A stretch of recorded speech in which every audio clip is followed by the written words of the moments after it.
welcome back to Pure Evil MMA. I'm Evil Eddie from Pure Evil MMA and MyMMAnews.com. What a wild weekend it has been. A lot of you guys may be tuning into UFC. Maybe you checked out some of the other cards that were going around, but the biggest show this weekend was Lion Fight 45, one of the best cards of the entire year. And on today's show, well, today's a very special show because we have a special co-host today who I'm going to introduce in just a second, but also we have a stacked lineup with the champ Chip Pollard. We also have Steve Walker calling in.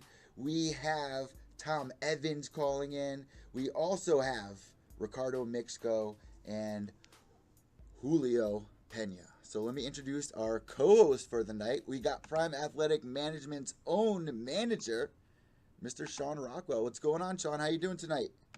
Good evening. Thanks for having me. Of course. Always a pleasure, man. And, Matt, what a busy week for Lion Fight. First off, I mean, just in case nobody out there knew, I mean, they had, like, a really busy schedule the past couple of months here and doing this Grand Prix that they got going on. Some mix-ups that happened over in Paris going into this card, man, and it seems like you are the guy, between you and Skazier, are the two guys that really saved this card, especially for a couple of the bigger fights here on the card.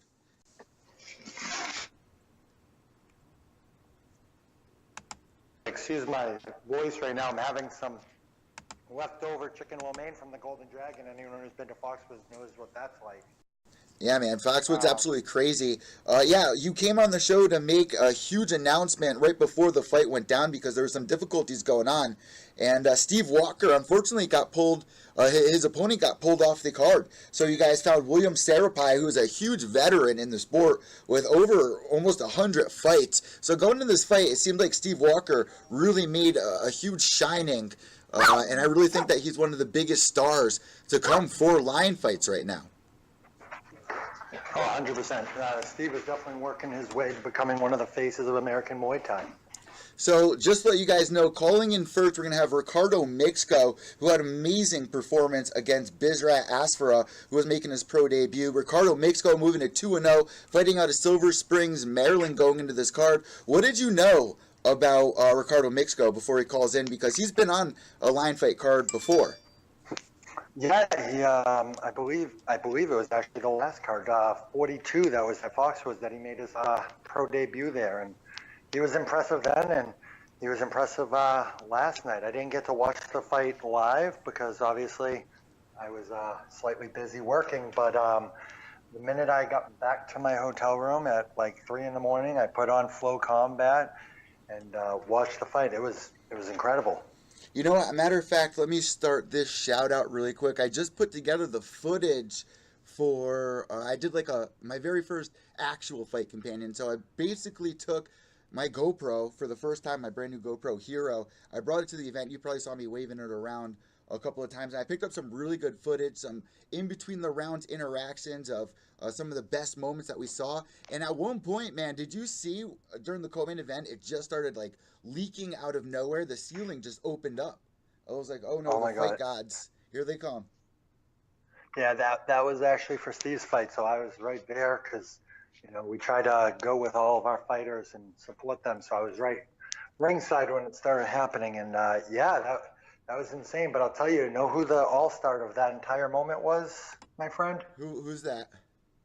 The new ring announcer. I mean, I miss Sonny, and I know he would have been great too, but the new ring announcer, the fact that he just picked up the mic and, you know, made a slight joke about it all and got the crowd, you know, staying invested so they weren't wondering or concerned, you know. I mean, at the end of the day, you have two fighters and then you have a small delay. It kills the vibe with the audience, and he kept them involved so they weren't just sitting there. Yeah, and you know what? I caught all of that on camera as well, and it added to the moment as well because it made the crowd literally stop in their tracks and be like, "Oh no, is this going to affect the fight?" And like, you got to think about it. This is one of the biggest casinos on the entire planet.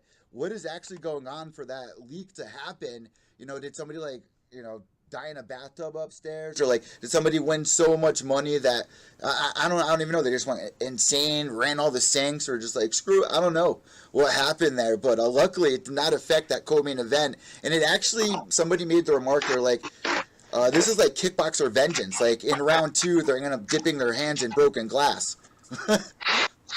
I did catch that on the Evil Eddie's post-fight video that you had with all of those amazing media members. Yeah. So right now we're actually waiting for Ricardo Mexico to call in, and let's start with his fight since he's going to be the first guy to call in. This was a featherweight fight that went 5 rounds, man. And I remember in that very first round, he put it all on, and I was like, is he going to be able to hold this all 5 rounds?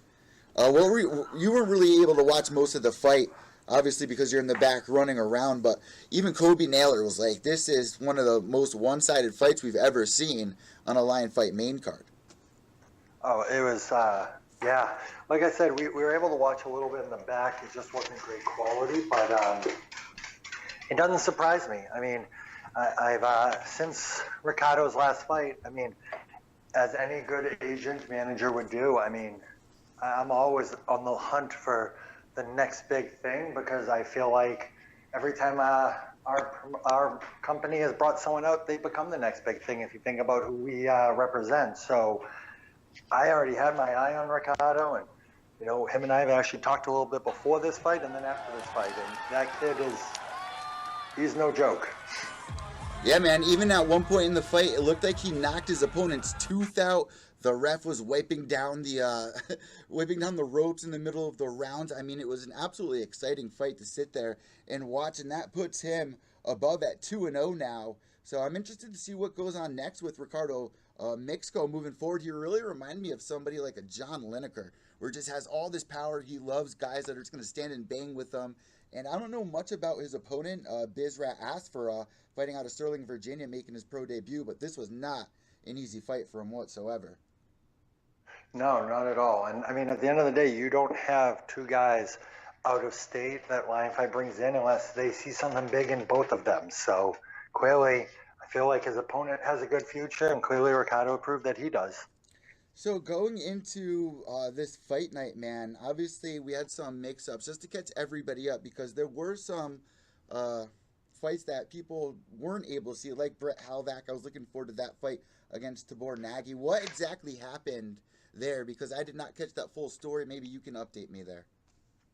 I don't have the full story. I know that there was both fighters were prepared to fight. Everything was good to go, and sadly, Brett's opponent didn't pass medicals. I mean, from what I heard, it's as simple as that. He wasn't the Foxwoods doctor wasn't satisfied enough to allow him to fight for whatever reason, and sadly, that meant Brett wasn't able to defend his title and show what he's been putting all the hard work in, which was a shame because Brett puts on a show every time he steps in that ring. So I was excited to watch that as a fan.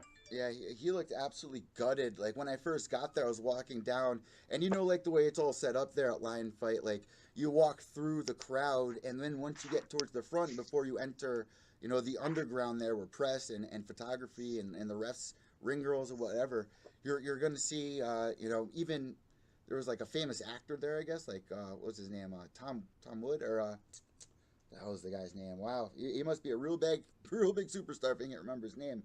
But yeah, I saw Brett sitting there, and he just looked absolutely gutted. Jordan Harris is calling in. I guess going over Mixco here. Jordan Harris calling in right on time. 8:15.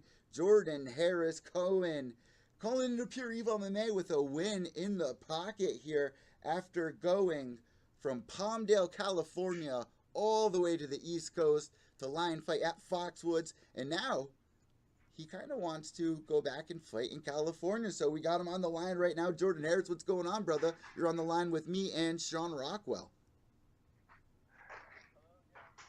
What's up? I can barely hear, but yeah, what's good? I just put you on speakerphone. Okay. So, man, what was your night like? Obviously, you went in there. We're going to talk about your fight, but I saw you walk in out of that place with a huge smile on your face, man. What were the vibes like after the fight wrapped up? It was very great, man. Like, I really did train hard for it. This one, I really did know I was going to be up against a real strong opponent, a great champion, amateur champion, with money. And yeah, just having my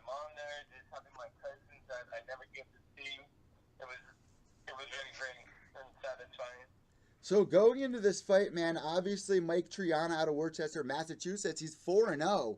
Me and you spoke before your fight, man, and honestly, you were really getting me pumped up for it. I mean, between you getting your hair braided and just like your mentality, like I can totally feel your presence. And once I saw you make that walkout, I can tell that you were in the moment, you were ready to go, and going up against a really tough opponent. But you know what was really funny about your fight, and maybe you noticed this just as much as we did on press row, that Mike Triana, you were winning every round, and then in the fifth round, it's like all of a sudden he came out of nowhere and was like all of a sudden turned on, not turned on sexually, but he was putting on the heat. And then my whole mentality of going in was just to try to just remain calm as possible. I knew for a fact that he was going to be coming forward. He's a tremendous athlete.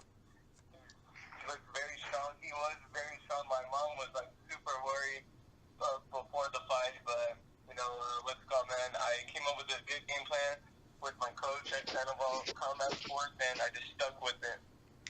So I saw you come out with like the high kick. You were doing a really good job with your kicks. You were stepping into punches. Your speed was on point. Did you get to watch any of that back yet? Not really, man. I am like dying to see like the pro combat stream, and I really want to get my hands on it. If I need to pay for it, I need to do whatever. I really would like to just go over it and then what's called, I'm gonna just try to go over and just see whatever I did wrong, and just continue to get better. So I'm going to relay a message from Mr. Sean Rockwell. Sean, you're on the other line right here, and Jordan's not going to be able to hear you as you can hear him. So I'm going to relay your message. What would you suggest for Jordan to do as moving forward? Obviously, that card in California is coming up. What information do you know about that card or interesting matchups maybe that Jordan can take here as a lightweight in line fight? No, absolutely. I don't know much about the card, but the one thing I will say, just after listening to you speak, Jordan, and it's awesome to listen to somebody who clearly has a passion for the sport. You got to keep in mind that the person that you just beat, I mean, everyone on the East Coast knows who Mike is. Mike is a true prospect. Yeah, Mike Triana is a definitely huge prospect here. And like I said, he's undefeated. I'm just relaying your message because Jordan can't hear what you're saying here. Absolutely. No, not a problem. But the one piece of advice I give you, and I give it to all of my fighters as well, you're talking about going back and seeing what you didn't do right, what you need to improve on. That's not all you need to look at. What you need to look at is actually what you did do right, because at the end of the day, it doesn't help you to add tools if you're not able to continue to sharpen what you already have. So a big shocker here, and Sean Rockwell is saying that when you're able to look back on, your speed and you're able to look back on some of those things, you'll be able to tune up. But he wants you to know that Mike Triana is a huge prospect here, very well known on the East Coast, and you have to realize that you just beat a very tough opponent, and you should definitely be really proud. Especially, man, on my scorecard, I had you winning all 4 rounds, in even the 5th round, which was Triana's closest round. I even gave you that round. So my scorecard, I had you up every round. But the judges, were you surprised what the judges had to say? Because one judge had a draw. I was like breathtaking when I first heard my name after what's called, man, like the first scorecard. I was like, I was in a complete shock. I should have been hearing all 3 scorecards first and then my name. But then once I heard my name, I was like, oh man, like this doesn't seem too good. And then I heard the draw too, and then I was like, oh man, like this could go, this could. Yeah. It was a terrible feeling at first. I think you did a really good job in that post-fight speech. Just to relay the message in case nobody saw it. Where did you leave off? Of course, you want to fight back in California, but where do you want to leave off? Like, where are you heading here? What are your coaches saying, and what direction are we looking at here? Like the main goal has always been MMA. So I really am hoping to cross back into it. Like my only fight, only fight was just my pro debut, and I haven't been back yet. So I am really hoping to freaking go back into training, jiu-jitsu, wrestling, just get ready for one. Thank you so much, Jordan, for calling in here to Pure Evil MMA. Mr. Rockwell, any last words that you have for Mr. Jordan Harris before he departs here? Enjoy it. At the end of the day, enjoy it. At the end of the day, enjoy it, man. And you know what? That's what life's all about. It's all about these little windows that we have, those moments. Like, you got to come all the way from California. What was that experience like, first off? Was this your first time coming over to the East Coast, Jordan? It was actually my second time coming down. I first came down to do the World Classic tournament in Florida, and then this was my second time. So it was really fun. I got to fight, and I got to fight for my family that lives out here. And yeah, man, it was a great experience. And yeah, dude, I can't wait to do that. Can't wait to do it again. Last but not least, did you get lost at Foxwoods? Before we let you go, I mean, it's the biggest casino on the planet. Every freaking time. I went down to the cafeteria. I got lost every time coming back up. Yeah, like I tell the audience all the time, like when you get there, like I was such an idiot. I've been here so many times, and I always get lost. I parked at the wrong parking garage, and when I left, I went to the wrong parking garage and went to 4 different floors, walking around with my keys in the air. It was like out of Seinfeld, man. So yeah, it's always a blast there. So hopefully you'll be able to get a fight back in California, but I would not mind if they brought it back to you.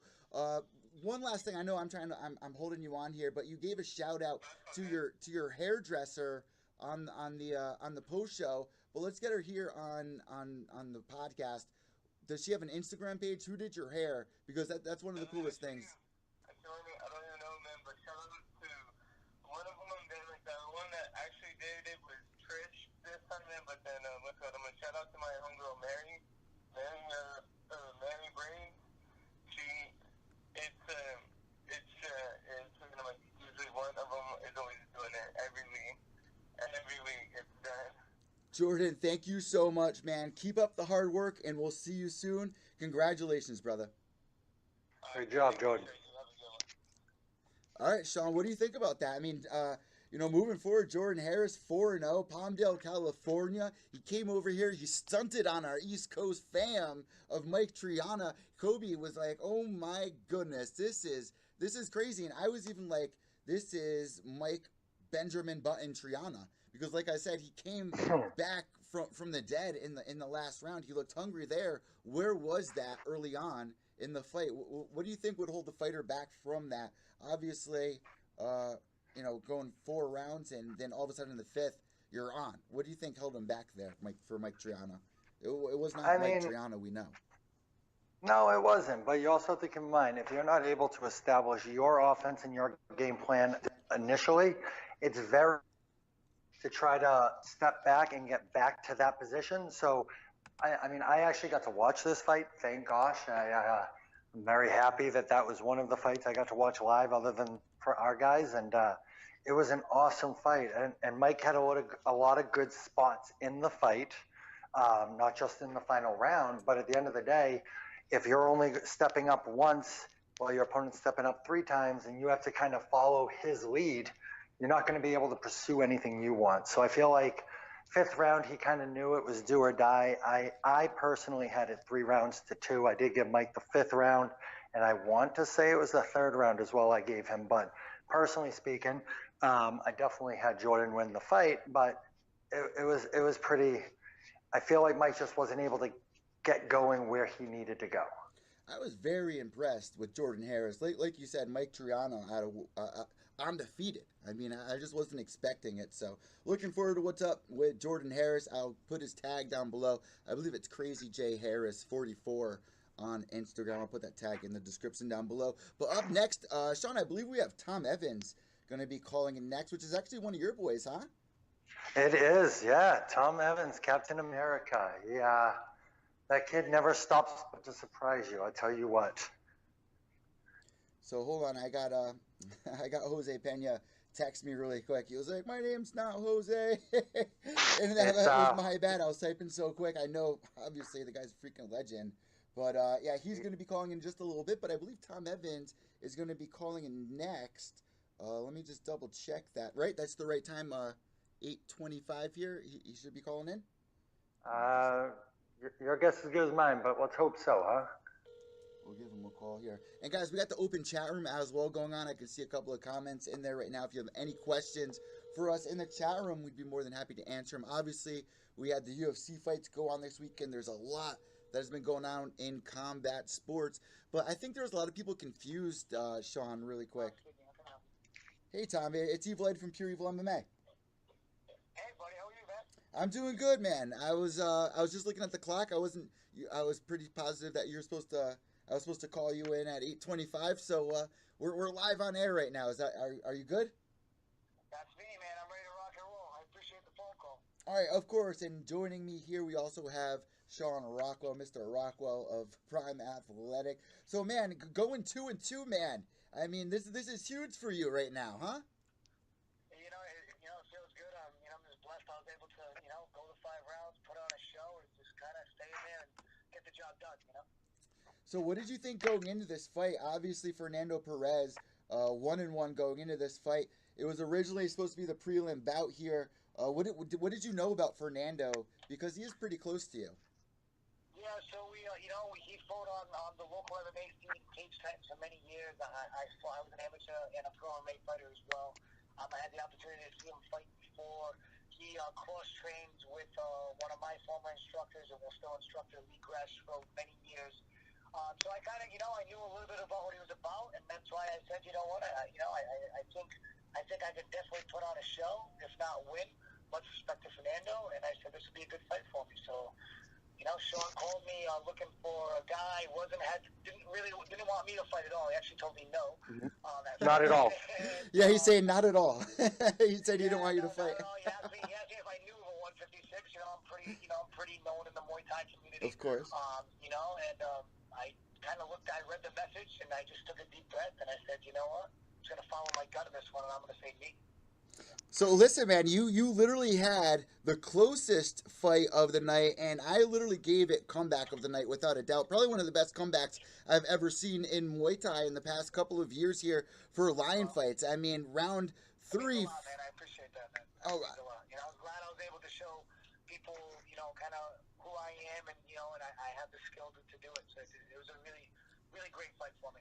Is that something that you knew, like, this guy's gonna expect me to kind of start off slow. I'm gonna let him kind of die out a little bit, and then I'm gonna put it into second gear when he kind of when he steady, because you were steady throughout the fight. I definitely knew I knew I was in shape. I knew I was taking a gamble on 9 days' notice. I'd been training for a marathon. I'm running the New York Marathon in November. I knew I was in shape. I wasn't necessarily in fight shape, but I knew that if I could drag him out to the later rounds and just start slow and be able to control, I have a lot of issues. I've had a lot of issues in the past of being able to control the distance and be able to control and dictate my pace, the pace that I want. And I'm excited that this fight I was finally able to showcase that, and I learned a lot. I was able to slow him down, hit him with some good body shots and knees. To kind of, because again, he had a great 4-month camp, but I just knew that I have really good knees, and if I stayed long, I can really wear him down in the later rounds. So I was able to kind of really just believe in myself, dig deep, and kind of start slow, which I never really start slow like that. So it was a really good. It felt good. It felt good to be able to pull it through. And you were throwing yourself into every punch, giving it all you had to make sure that you won that fight, because I don't know if you knew this, but a lot of the fights, before you, the judges were all over the place. Like fights that I was sure one guy won every round, they had it as a draw. Yeah, so in the back room, it was funny. A lot of the fighters would come back in the blue corner, and I could see the disappointment in their face, and I heard a lot of the coaches saying, judging's odd today, and I knew that going in. So I just knew that I just had to put my best foot forward, man. I just had to throw. I was there to bang. I was there to, I gave Fernando a fight. That's what I wanted to do, is give him a fight and do it really for myself. Show myself that I can do this stuff. Yeah, I mean, at the end of the second round, I remember Perez did like a really decent flurry to end the round, but then after that, he wasn't able to pick the energy back up. You were able to mix it up and stay steady throughout the fight. Like I said, put everything you had into it, got the win, and then it came down to that post-fight speech. I'm pretty sure they were asking you if you wanted to return, and you were like, "Man, I'm retired." Are you still stuck on that, or do you want to feel this wave again? I'm just taking it one day at a time. Okay. My manager asked me that, Sean, the other day. I'm taking it one day at a time. I don't want to be that guy who retires and fights and retires and fights. I just just want to take it one day at a time. Who knows? If something comes up that's another opportunity, maybe you'll see me back in there. If not, I'm just gonna continue to grow and grow for the Muay Thai community and just continue to do what I've been doing. So we got your manager on the other line here, and I'm going to relay his message to you. The live audience is going to be able to hear. I'm going to relay that message. Mr. Rocco, you've been hearing what your fighter has been saying here. How surprised were you, first off, that he took this fight, and how proud of him are you? I don't know. I'm not surprised. Anyone who actually knows Tom Evans knows that he has heart. You know what I mean? What people don't know, let me give a little background story for everyone who's listening. Tom Evans was always a stand-up guy. He has a great story about why he was, but he went to MMA because that's all that there was around at that point. And when Lion Fight started on the scene, and clearly they were the biggest thing ever, even day one, Tom was like, I really want to show that I can stand up. So we got him a fight on Lion Fight, and it was against Tim Amorum. And anyone who knows Tim knows that he is incredible, very, very highly touted amateur champion, and across the board. And Tim and Tom went out there, and he gave him a war. I mean, he went out there. He ended up losing the fight because of doctor stoppage.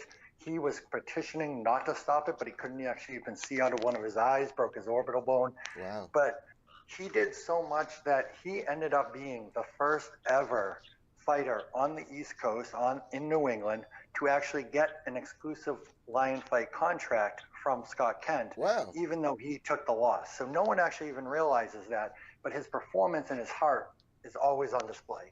And then he fought Julio Pena, which, as we all know, Julio is a living legend and a highlight reel himself. Mm-hmm. And Tom was on the opposite end of one of the greatest highlights Lion Fights ever had, sadly. He needed reconstructive jaw surgery. He had to put his family first. He has a daughter, and that was number one, and he had stopped, but he never lost that passion. So he wanted one more fight. He had a really good camp. We got him a fight. It took 11 opponents because 10 of them actually dropped out and wouldn't fight him, weirdly enough, at 0-2. He went in there. He went to battle. He got a first-round knockout. He retired because he did it for him. Now, when it comes to Fernando, and Tom at least was honest about it, I never asked him to take this fight. I was looking for somebody because Fernando had been putting in a huge camp. He's a great guy. He sold a really good amount of tickets, and this was his opportunity, just like Tom had his.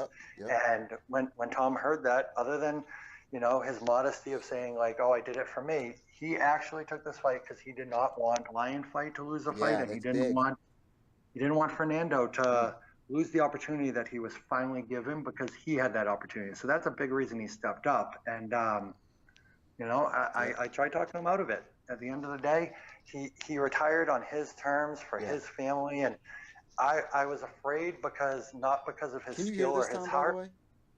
Yeah, I'm hearing it, man. Okay, good. I wasn't sure if you were hearing it or if you just were hearing a big gap of nothing. This is more for the audience than it is for Tom. I have it up to the headphones so Tom can hear, but I wasn't sure if I looked like an idiot or not, and it wasn't working or not, because the audience is seeing. But keep going, Mr. Rockwell. I'm sorry about that. No. Yeah, you call me Sean. Stop with the mister. But hey, mister. Yeah, so, like I'm outside of a liquor store. Hey, mister. All right. I will always pick you up a bottle. But at the end of the day, so Tom was like, I want the fight. I don't want Fernando to lose it. Lion Fight has given me so much. I want to make sure I'm there for them. And 9 days, basically the only thing he did in those 9 days was work with Bobby Farland, who is the owner of Robert Allen Wellness and Primed and Ready Meals.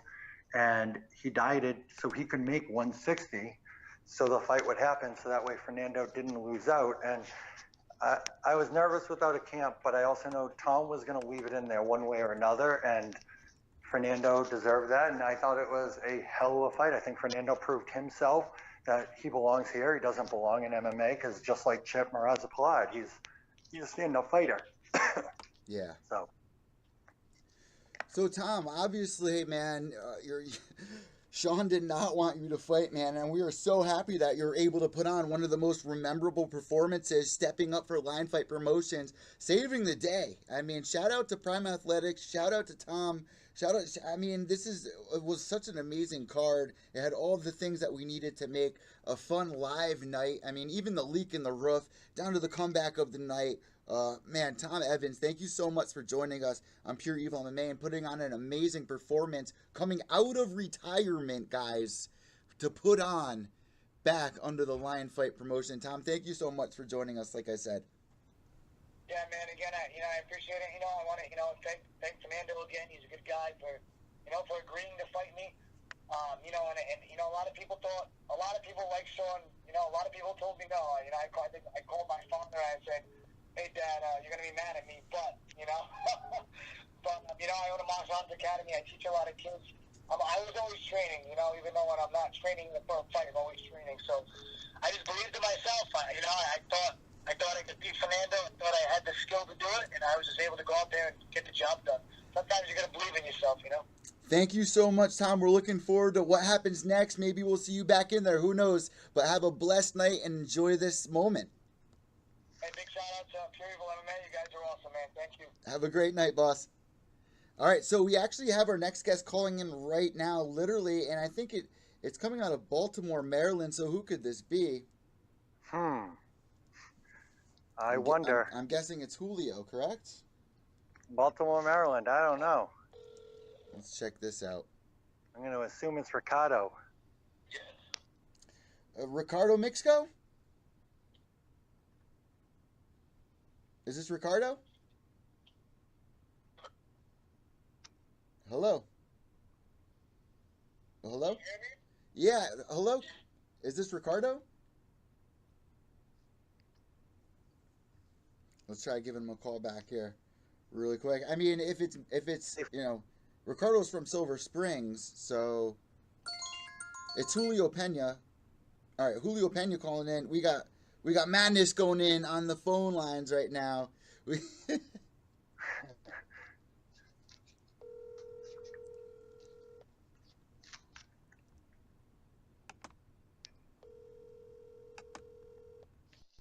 Let's see what we got going on here.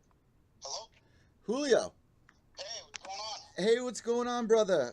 Thanks for tuning into or calling into Pure Evil MMA here. We got you on the line with Sean Rockwell of Prime Athletics. Man, Lion Fight 45. What did you think about it in a nutshell? We'll start with the beef of everything. If you could rate this card, I gave it an 8 out of a 10. What did you think of the performance this weekend in a whole, if you could rate out of 10? 10 being the best, 1 being, I give it, first of all, I want to say thanks for having me on. Thanks. It's awesome. You guys do great work. But as far as the card goes, man, I think the card was awesome. I give it a 9 just because there's always a little bit of room for improvement. But, sat down, watched all the fights, amateur fights all the way up. And if you took the headgear and shin pads off the amateurs, those were pro fights. Those guys left it all in the ring. And then the main card didn't disappoint. The main card, everybody came to fight. I mean, evenly matched, and I think it was what we expected from Lion Fight.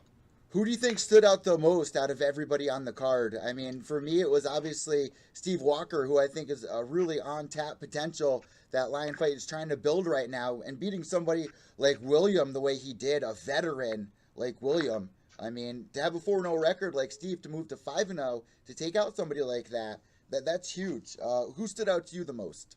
I would agree. I would agree with that fight based off record and experience. I'm a little biased towards Steve because we're teammates, we're training partners. So I've seen Steve grow. I remember Steve coming into the gym extremely green. Me being in the game for such a long time, and then you get this naturally athletic monster come into the gym and become such a highlight individual, such a skilled individual, and show that and showcase it time after time, and then come into Lion Fight 45 and put his 4-0 record against a guy who has almost 100 fights.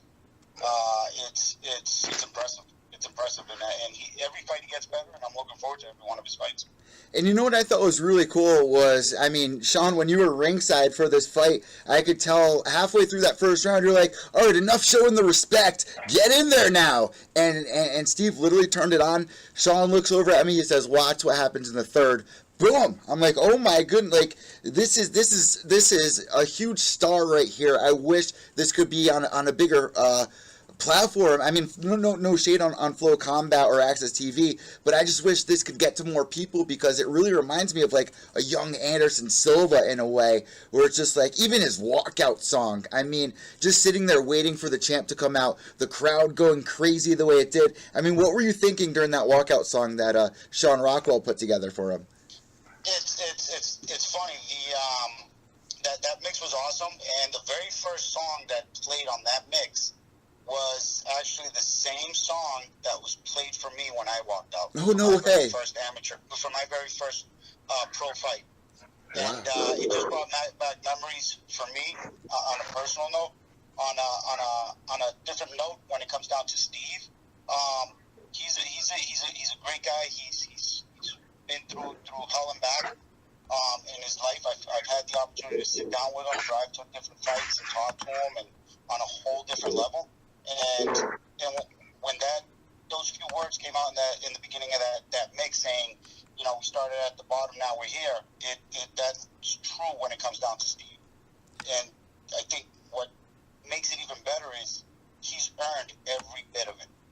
He's worked for every bit of that. He's a dad. He works. He does what he has to do. And he started at the bottom, and now he's here, and he belongs here. He's going to be here for a long time. This was a huge fight. I mean, you were a legend in your own right, obviously. So when you heard that he was going into this fight on short notice, did you kind of get a little nervous for him, knowing that, the guy that they picked is such a veteran? Or did you think, with a win over a veteran like this on short notice, it's even more impressive? What were your thoughts when you found the news out? I wasn't nervous about it. It was more, just kind of change the game plan a little bit. I know my trainers, Jake Manini, Bill Newcomb, John Espada, I knew that they'd have to, kind of retransition his thought process when it came down to the fight. He using his range, using his movement, not getting caught up into his opponent's game plan. His opponent obviously is going to have a completely different game plan coming into the game. He's short, even though he has the experience. He's been in that situation before, so he'll know how to deal with it. It was just kind of letting Steve know, hey, this is what you're going to have to do. And the best part about it is Steve is a quick learner. Steve listens. If you watch Steve's fights, all his pro fights, and you hear the corner screaming something and yelling instructions, Steve quickly registers that and quickly applies it. That's really hard to teach. That is a tough skill to put across to up and comers. And gets that. And let's not forget to mention the added obstacle that occurred during the fight game, where he had to adjust as well with the leaky roof. Yeah, I mean it is what it is. The fight game, we as we're coming up, Muay Thai being still somewhat young in society, we've fought in dungeons, we fought in caves, we fought in places where the ropes were, that's what they were just ropes, they weren't covered. You were walking out that room with rope burn on your back, and you were trying to avoid the nails and rocks on the ground on the areas where you were trying to warm up in right before your fight. So that's just another day at the office. So for you, obviously you're interviewing a lot of these guys, and for Steve, man, he even had that on point. Like, he put on an amazing, like, guys even in the UFC don't get it at this point still, where it's like you should at least have some direction to call somebody out when you have the camera in front of you, you have the audience there, you have everybody ready to tweet out, if something catches their attention. And Steve did it right there. He said, I think this guy is dodging me. I forgot who the guy was. Sean, who was the guy that Yo-Yo? Emilio. What did you think about that? What did you think about that? It comes down to the program we come from, where I started off at, where just the program and the schooling we came from.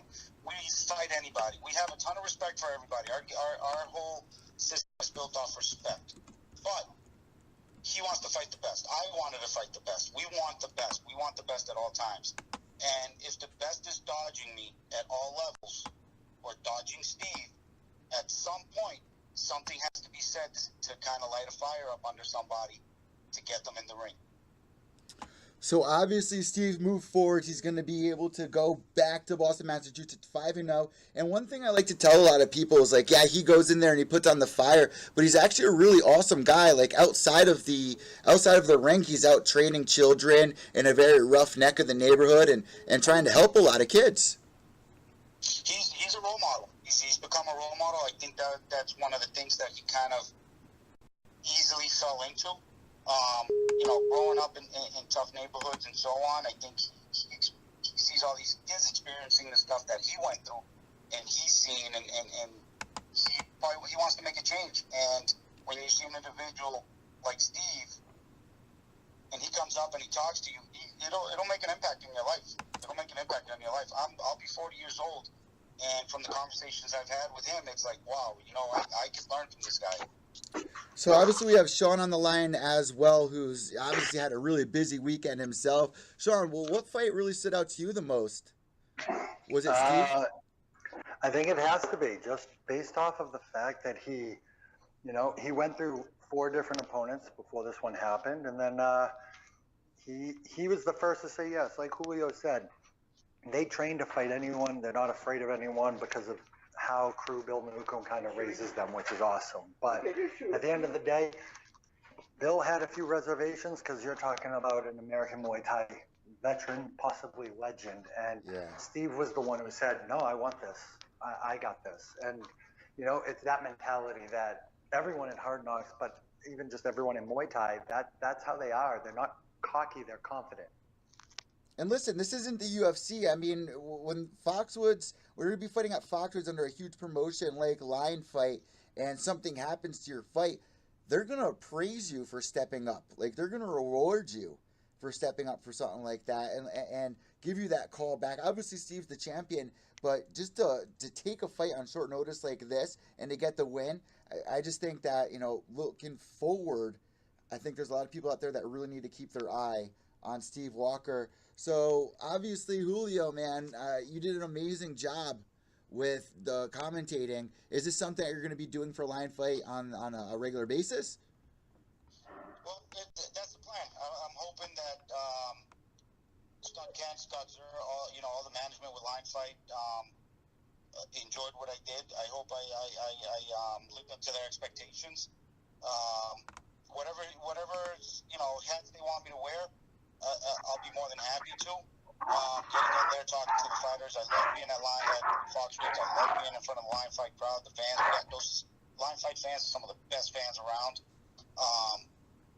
And I'm willing to get in there, help out the promotion, help out the sport, have fun, and it kind of keeps me involved a little bit with what I love to do. So it's going to be up to Sean talking to Lion Fight and Scott Zer, and see where we can go with this. Well, thank you so much for joining us here in Pure Evil MMA. We hope to catch up with you next time. Thank you, man. You're such a legend for joining us here. It is a huge honor, and I would really like to honestly get you back on Pure Evil MMA to do an interview about you. So we need to link up after this. Absolutely. I really appreciate it. One thing I've tried to do since I kind of stepped out of the limelight a little bit is kind of when I get into a lot of these situations, these environments where there's fighters, and I try to not get too much attention on me and make it about me. I always try to keep it about the guys who are still involved. They're the ones who are putting in the time. They're the ones who are, in the gym, stay with time away from their families and stuff like that. But yeah, absolutely. I would definitely love to come back, talk to you a little bit about, some stuff, whatever, and go from there. But I really appreciate you having me on. Thank you so much, and we'll talk to you soon. Take care. Thank you. All right, so Mr. Rockwell, Mr. Obviously, we have another guest calling in, but any comment really quick before we call him at this point in the show? It's very hard to hate someone like a Julio Pena. He went out the way he wanted to. He's focusing on family and work and, being an adult, I guess. But when he was given this opportunity, and I mean, it's something that to be stated. If you look or watch, I should say, Flow Combat, we had 2 very, very, very good commentators, play-by-play guys, color commentators, whatever you want to refer to them as. We had Richie Santiago, who, trains Muay Thai. He had a pro Muay Thai fight for another promotion. And then Andy K, which I'm not going to try to pronounce his name because I know I'll butcher it. But at the end of the day, you had two guys who are from more of an MMA broadcasting background because they've been on Flow before. And let me tell you, I mean, they did a phenomenal job by just having Julio with them as well. And they said the same thing. His expertise, his knowledge, his passion, but also just the way he's able to connect, it turned everything to how it needed to be. It was really, really good. So I'm excited about the future when it comes to the broadcast team. But once again, you never know what's going to happen with Lion Fight and what network deals and what other things they have up their sleeves. So they're only growing. And, Julio is clearly a big part of that because Julio is a face of Lion Fight. He's a face of American Muay Thai. So I'm excited. And he did a phenomenal job. Everything that I heard and saw later on, it was great. And you know what, man? You said it at the beginning of this podcast, and I just want to make my statement really quick. I mean, definitely miss Sonny Franco. He's such an amazing dude. His vibe, his attitude, his service to the Army, everything is appreciated from Mr. Sonny Franco. Hopefully see him at another event, but I think Lion Fight did a great thing by bringing on these guys moving forward here. From the WWE, I mean, you got legends as well. I mean, this event was perfect in my eyes for Lion Fight. No, I agree. I agree completely with you. And 100%. I miss Sonny a lot on Saturday. Actually, the last Lion Fight at Foxwoods, 42. Sonny and I hung out after the card a little bit because I had to fly home, obviously. Drive 2 hours back home right after that event. I wasn't able to stay. And Sonny actually went to Cakes by Franck. It's a place right in Foxwoods that sells just most amazing desserts. And he actually picked up a dessert and handed it to me so I could bring home something so my daughter could have it Sunday morning. Like, he is just an amazing person. So he's very much missed. And I know everyone feels that way, and everyone in Lion Fight feels that way. But you're right. They're really putting it together, and they're bringing in people that they need to right now who are doing a phenomenal job. I agree. So we got Ricardo Mexico calling in right now. What's going on, Ricardo? How you doing, man? Coming off this big W. Hey, man. How's it going, guys? I'm doing pretty good. Just very excited. Very excited and, just still kind of taking it in. I mean, obviously, man, this fight that you had was one of the most one-sided fights we might have ever seen in Lion Fights, at least for the last couple of years. You really remind me of like a John Lineker, just to paint the picture in our listeners' mind that haven't seen your fight yet. I mean, you literally have such amazing talent to go in there and do what you did to an opponent like freaking Bizrat Asfara. I always mix up his name, Bizrat Asfara. I mean, the guy's making his pro debut, and you went in there, man, and you just laid down dominance the entire time. Yes, sir. Yeah, definitely. I was excited to get in there. And again, show the world, what I can do. It's always like one of my main goals to put on a show. Entertain the fighters.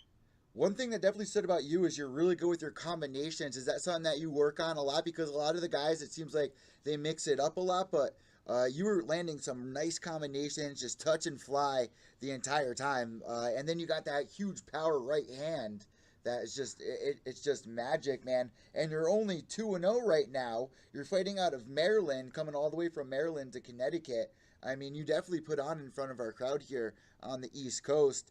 Is the combination something that you work on a lot? Yeah, we try to pull pretty much everything. Being well-rounded fighter. Okay. We do combinations, we do kicks, we do clinch, we do elbows, pretty much do everything.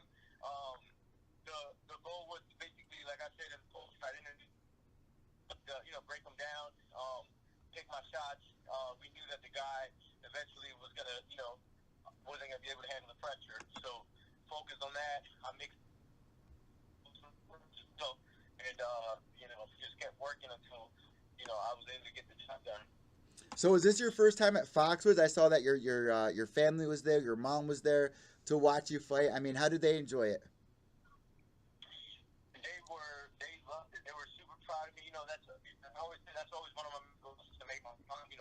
crowd. Yeah. And you know, I got this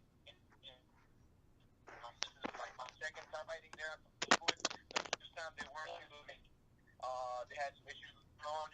They couldn't make it, but this time around, you know, they made sure they made the drive. I had my sister there. You know, her kids, nephew, had my auntie come out from El Salvador, which was around to watch me fight. So, you know, it was definitely satisfying to get that done in front of them and on the shoulder. I mean, and you got the TKO at 1 minute and 39 seconds in this fight.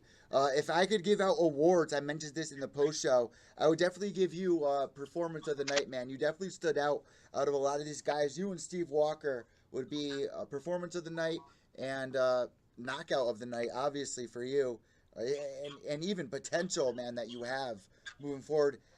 Kobe Naylor even clarified it. He was like, I cannot wait to see Ricardo Mexico get back in there. What is your future plan? Are you going to be trying to get back on one of the next Lion Fight cards? I believe there's one coming up in September, the end of September. Right, Sean? September, yes. They Lion Fight has what day is it? September 15th. I need to take care of some injuries I have. I don't know how long that's going to take me, you know, to recover. Because I didn't just do 2 fight camps back to back. Yeah. You know, because I did fight them. You know, my fight wants to give me as well. I'm always grateful for every opportunity I get, you know, so. And obviously, what are you just getting back to Maryland? You're probably exhausted at this point. Are you still? Is it still cute? Like still feeling kind of unreal? Not really. You know, we got back after the fight. I ended up going to New York. Oh, perfect. Yeah, I was in Manhattan. Then I got pretty much like midnight last night, a little bit earlier than that, and you know, just back to Maryland now. And I'm pretty good. Like I said, it was great feeling putting on a show in front of people. You know, friends streaming. Like a lot of my friends that couldn't make the event, they streamed the fight online. We'll come back. Yeah. So it was a great feeling being able to get a win when you got somebody watching you. Man, we cannot wait to see you get back in there, especially for Lion Fights. Hopefully we'll be back here on the East Coast if I'm lucky, and the East Coast fans are lucky, because we're all looking forward to see what you're going to do next. Make sure you guys follow him at Rick_Mix. That's RIC_MIX on Instagram. Before we let you go, can people find you on Facebook as well? Can you give want to shoot out your tags?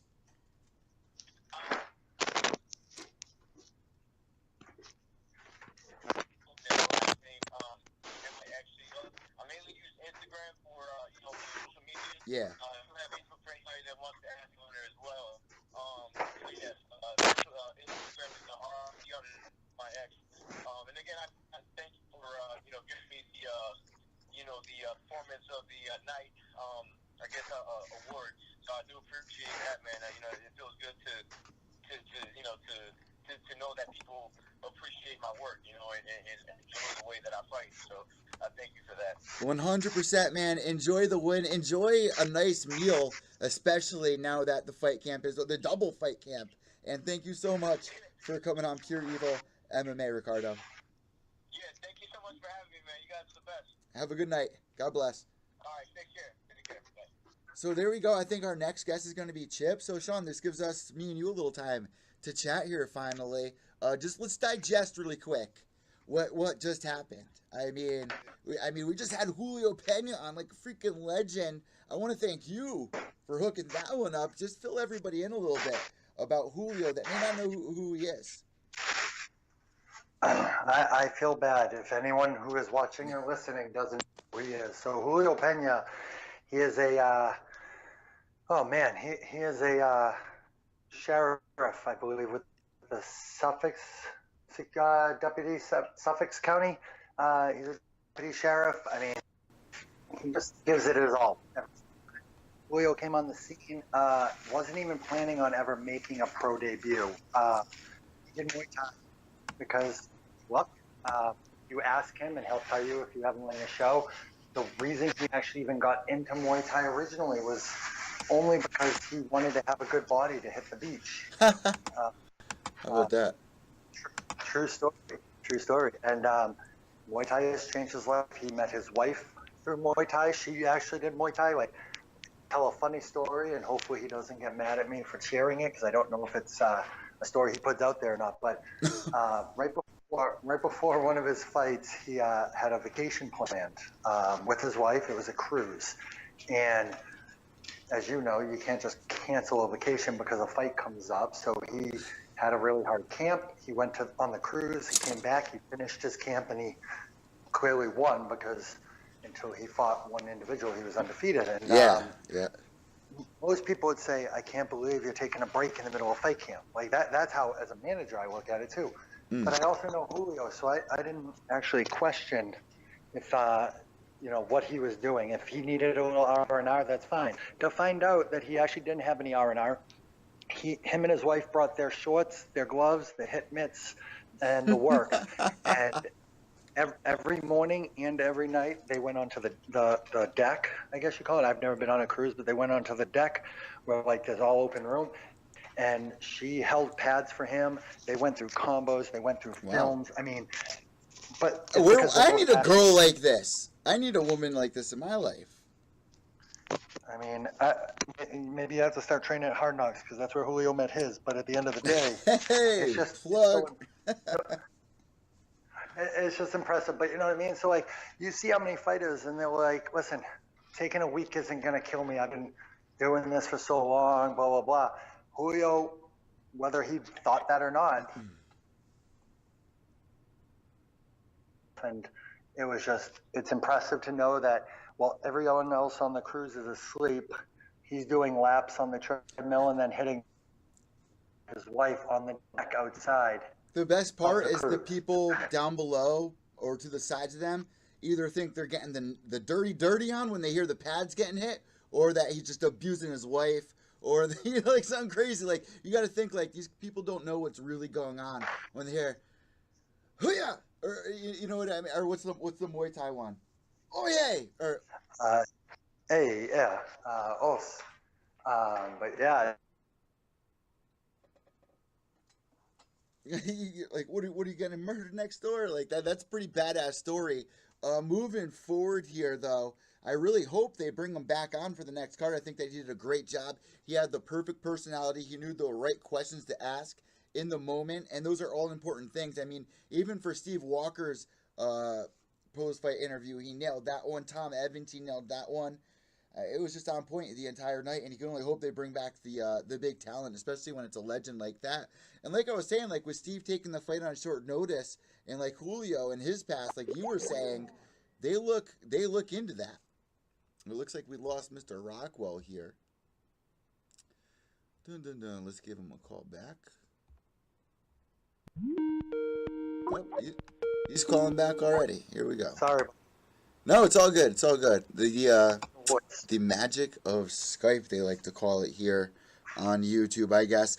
But I believe next we're going to be having Chip Pollard call in. He's out to eat right now with his family. Eddie, real quick, just so you know, it's Chip Maraza Pollard. Last name is one full name with a hyphen. Yeah, why? What do you mean? Well, because I always say Chip Pollard?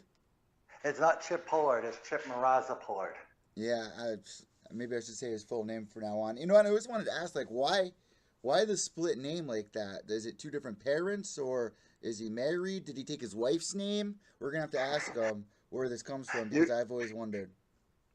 You can definitely ask. It's definitely not married. Chip is definitely not married. Chip is on the prowl like he is in the ring. On the prowl.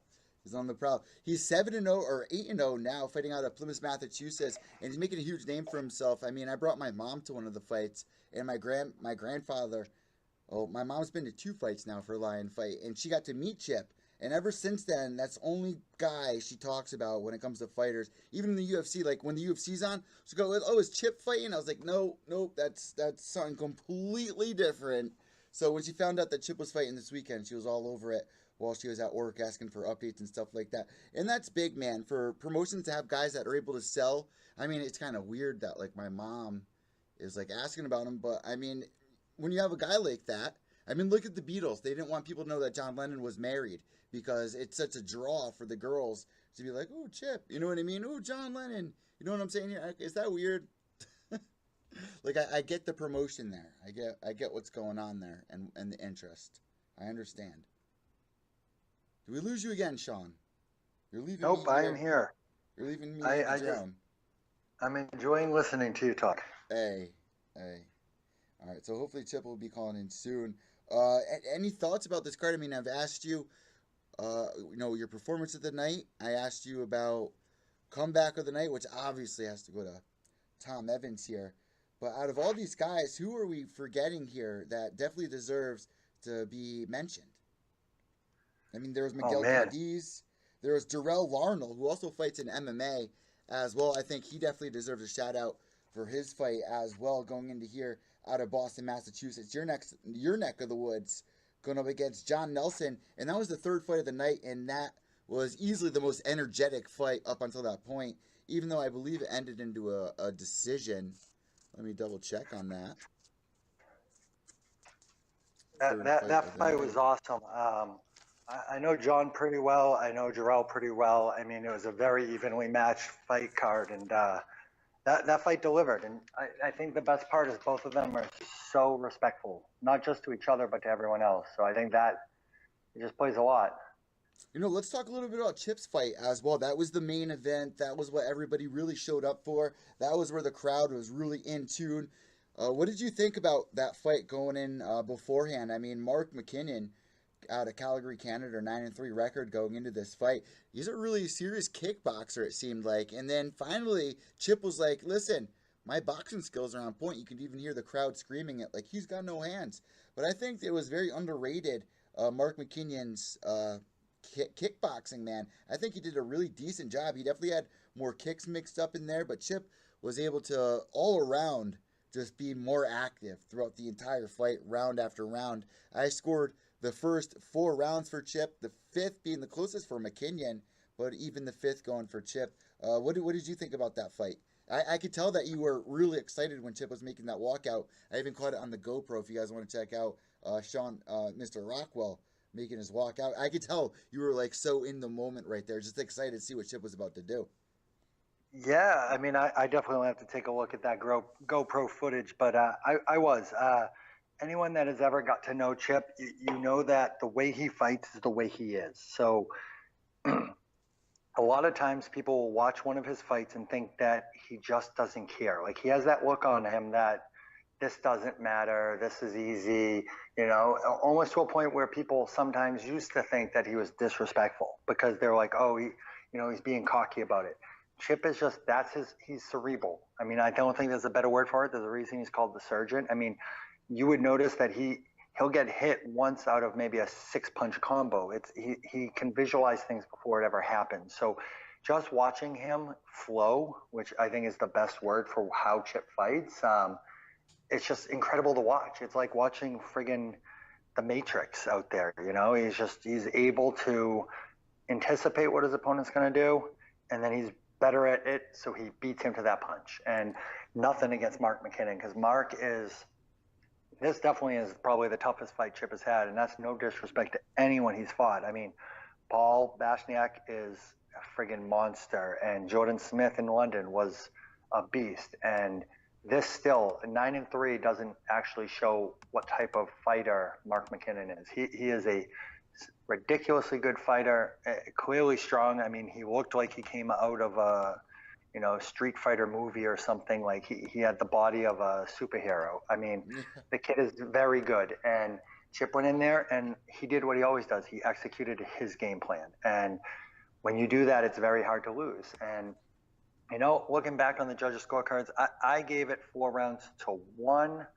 I did give Mark the 5th round. However, to give him a 10-8 round, I got to look up who that judge was and make a professional comment that they should no longer be judging Muay Thai, because a flash knockout does not give you a 10-8 round, especially when you are losing the round that whole time. Ooh, yeah, I forgot about that one moment that happened there where, Chip's never been knocked down before, and there was a moment where it took a second for one of the strikes to register, but he was able to recover it and keep pushing forward. Chip was keeping his hands down a lot in this fight as well. I realized, and that's because, people around me were like, oh, he has his hands down. I was like, well, this guy throws a lot of kicks. You know what I mean? And the boxing of Chip, his head movement is just so technical. He really reminds me of like a Mighty Mouse. His personality, his style, his swagger, everything really reminds me of Demetrius Mighty Mouse Johnson for Chip Pollard. And really quick fun fact from Brian Gerson sharing.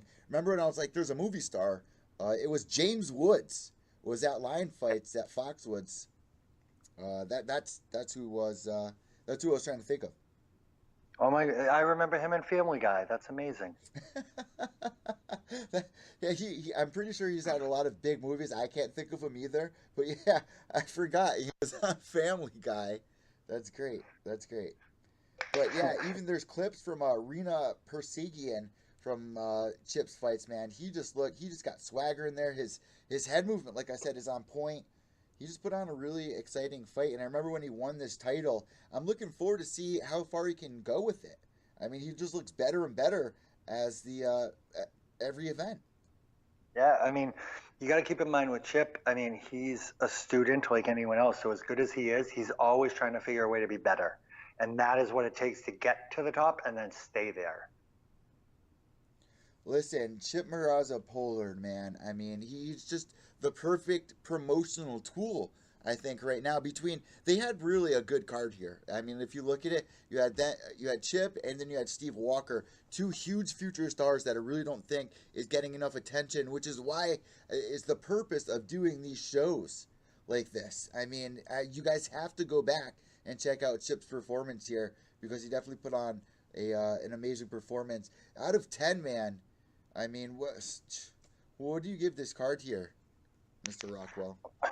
Honestly, I'm gonna give it a 9 out of 10, and it isn't because it didn't fulfill what a 10 fight card or 10 out of 10 card really is. I think the card, as a fan, I would probably give it between a 7.5 and an 8. Little shorter, missing a lot of key opponents. The reason I gave it a 9 is I also am a part of some of the background stuff. I talk to Scott a lot, and been trying to help out as much as I can without conflict of interest and such. But there is a lot of things that happened over the past, let's just say 2 weeks. We'll do 14 days that changed everything. And those who are not in the know don't understand that if those went smoothly, this card probably was an 11 out of 10. Yeah, there's a lot of guys like Jafar Toshaev that I really wanted to see, the Cookie Monster on there. A couple of fights that fell off, Angela Riptide Whitley as well. You guys might remember fighting Zarina Bars last year around this time.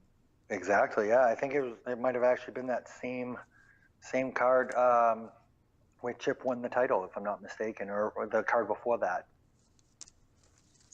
I think it was the card after that, actually. After that? Yeah, because Chip, I think the last card that they had, Chip wasn't even on. I remember seeing him in the crowd for that, which was a little weird because there's a lot of guys I wanted to see on this card, like Yayo. Where was Yayo to be found? And does he have an upcoming fight? I forgot. I just did a fight companion with him a couple of months ago. I drove out to Providence, Rhode Island. I did a fight party at a club, and I was trying to drop the footage that we did on YouTube, but there's a DJ that's playing there as well, and I'm just going to get flagged anyway, and it's going to get taken off. So it's kind of not a waste of time, but it's just such a bummer that happened because it was an amazing fight party. But, Lion Fight's really raising a lot of huge stars, not even just here on the East Coast. Like, you go to shows like CES or something, that's a lot of people that are just East Coasters. Maybe they'll fly out like somebody like a Mallory Martin from the California to put on a performance, even though that fight didn't go through. But, Lion Fight's really making a big name, even though, look, if you guys want to know some names that came out of Lion Fights, Chris Cyborg Chris Cyborg fought for Lion Fight at one point, for those of you guys that aren't educated on this promotion right now. Fighting Zarina Barge. You hear Joe Rogan talk about this fight all the time. That had been under the Lion Fight banner.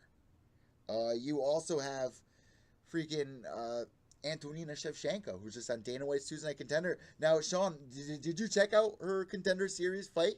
And what did you think about it?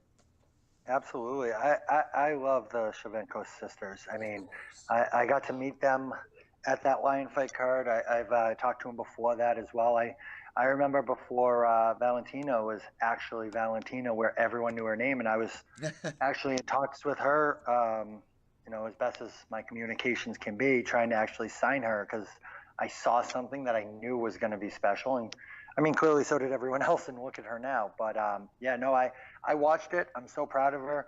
I think my favorite thing was, and this is kind of a little against you, Eddie, no disrespect, but her fight for Lion Fight was not her best showing, which I think everyone believes. I've been saying that. No, I've been saying that, and I've been feeling really bad about saying that because I was like, listen, if she goes in there the way she did at the last Lion Fight, I don't think she'd get the contract. But man, she put on. Yeah.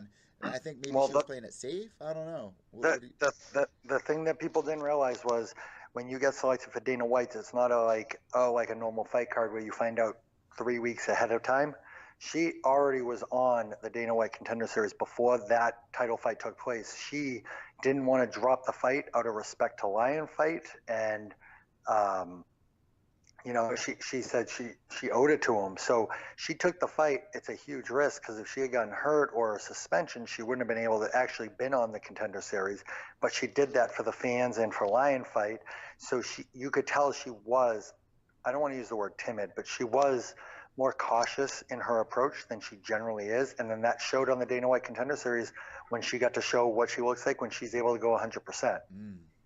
Yeah, and I think that's what a lot of people were thinking as well, because I was like, that's not the Antonina. And I did a lot of analysis on this. I said it on a couple of podcasts as well. And like I said, I mean, like you were saying, for the past couple of years, we've been seeing these, Antonina and Valentina at these events. We've been talking to them, interviewing them, waiting for Antonina to really get her moment. And here it was. We knew it before the Lion Fight event went down.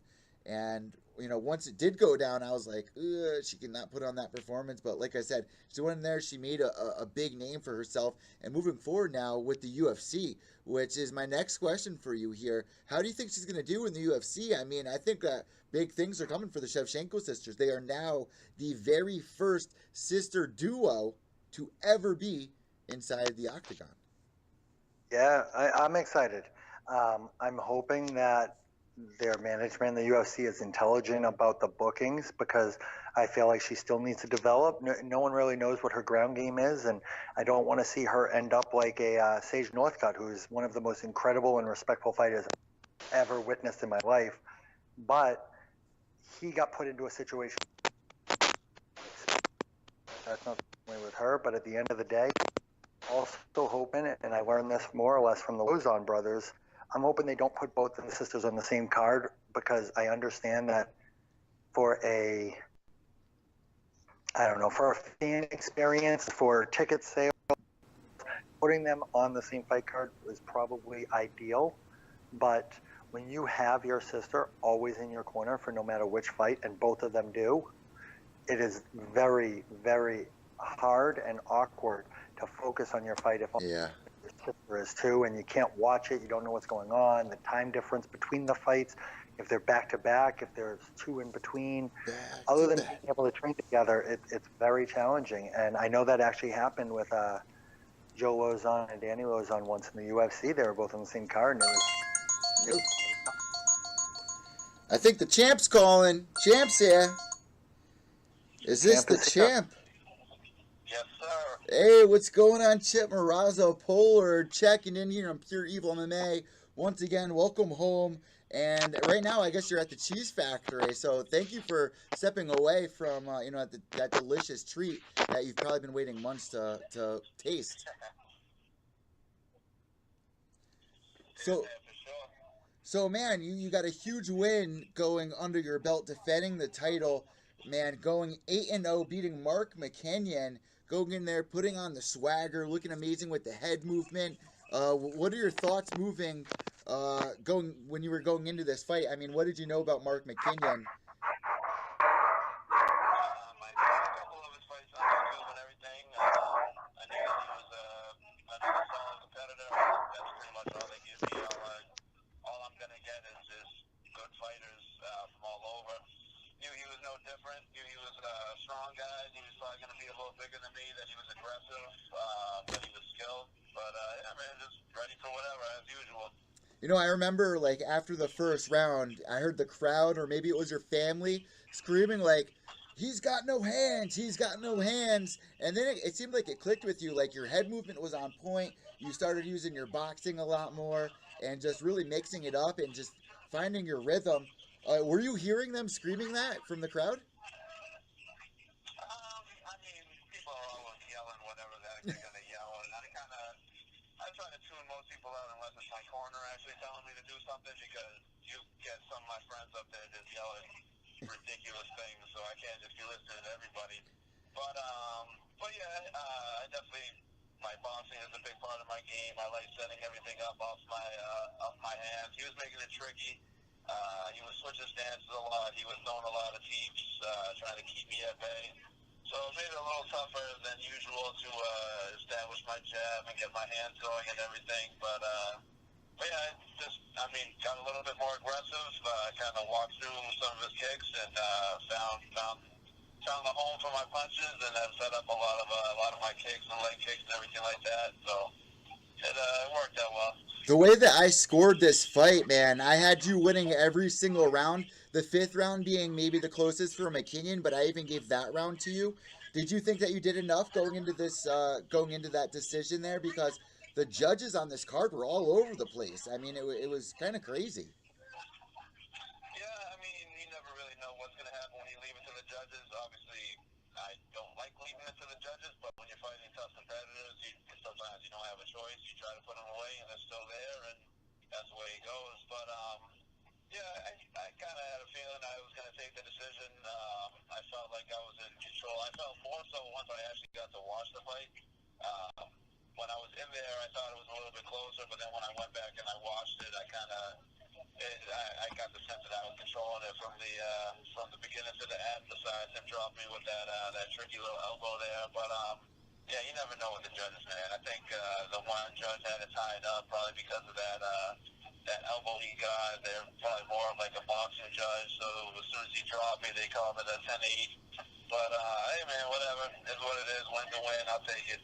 Yeah, and just to reflect on that moment really quick, I mean, a lot of us were surprised that's never happened to you before, but you did a great job being able to recover. What was going through your head in those moments that happened? If you, do you remember that clearly, or? Oh yeah, definitely. I mean, like most people know, I've come from a MMA background, so Yeah. it's not the first time I've been dropped. It's not the first time I've been in trouble. Not that I was really in trouble. I was kind of just, he snuck that elbow right behind my guard. My hands were up, but the elbow kind of, I think it landed like right behind my ear, so it took the equilibrium off a little bit.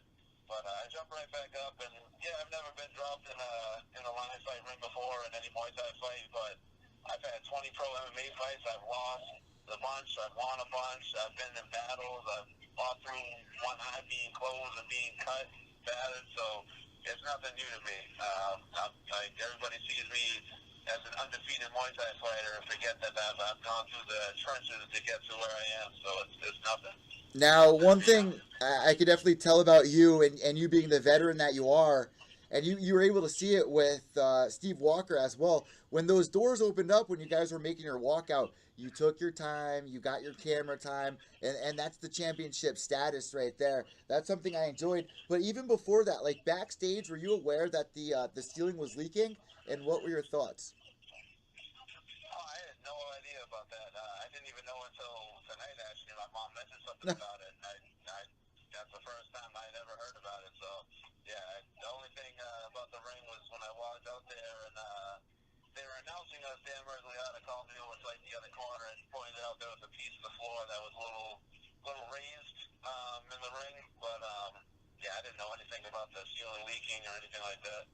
Now, Chip, before we let you go, I know that you want to enjoy your cheesecake right now with your family after this training camp, and I totally get that. But let me ask you this. I know that obviously it's only been a day, barely 2 days, but what are you thinking about moving forward here? What's the game plan? Are you going to get back in there before the end of the year? Uh, have you discussed anything? What's going on with you and the team here? Oh yeah, I'm sure I'll be in there well before the end of the year. This was actually the longest break I've had from fights. The last fight I had before this one was when I fought Slava Lexicek back in February for Lions fight. Before that, it was kind of just back to back to back to back to back. So from February to July was the longest break I've had in a while. I like staying pretty busy.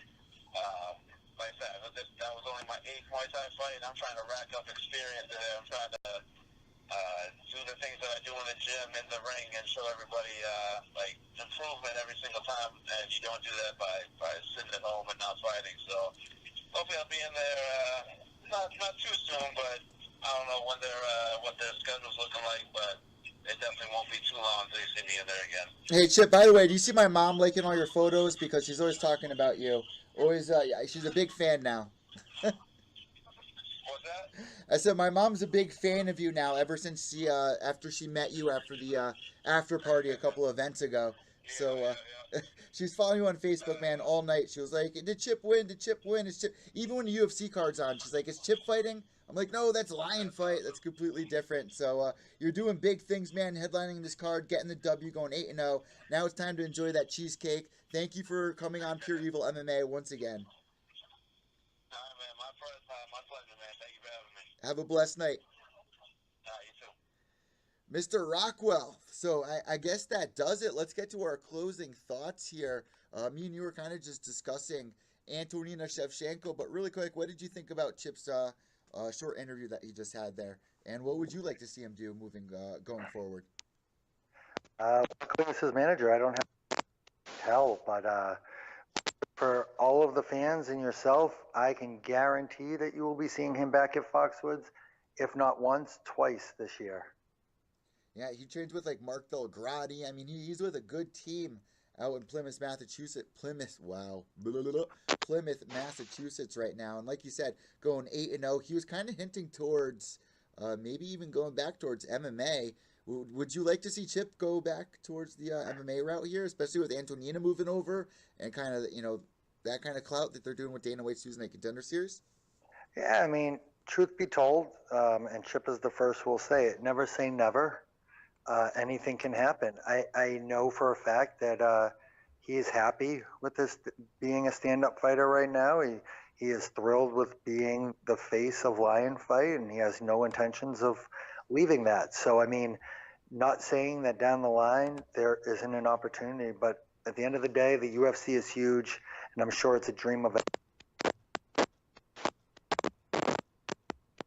as well. And Chip is carving a niche not only for himself, but for strong the lineage that it matters. He's setting the tone and setting a name for the Northeast, and more than that, he's setting the name for American Muay Thai, which as of today has not been up to par, kind of like soccer, across the globe. And Chip is that person who is putting it on the map once again and doing everything he can. So listen, if he turns around and tells me, hey, I want to do an MMA fight, as his manager, it's not my job to tell him no. My job is to say, all right, let me get you as much as you can get and you deserve to be. But I know he's happy where he is.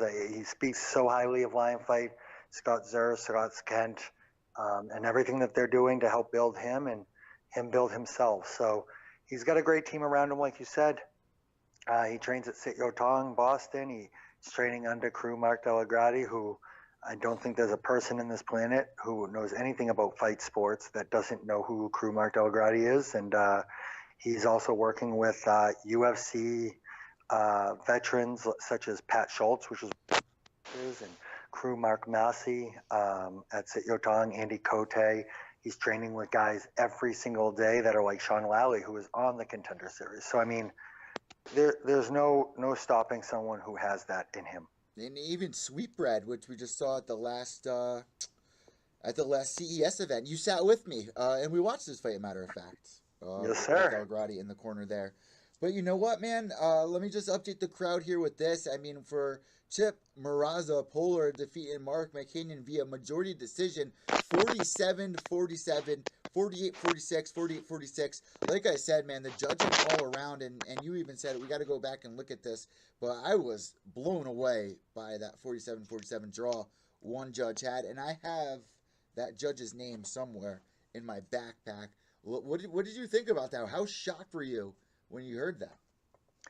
I don't want to use the word shocked. I'm professional. Nothing shocks me, especially in fight sports and combat sports and such. I was disappointed, I think is the better word for it. I'm not saying that Mark didn't deserve a 10-9 round. It was a knockdown. It was, he did catch him. He clipped him well. And, he was in that round, even though I feel like Chip was controlling.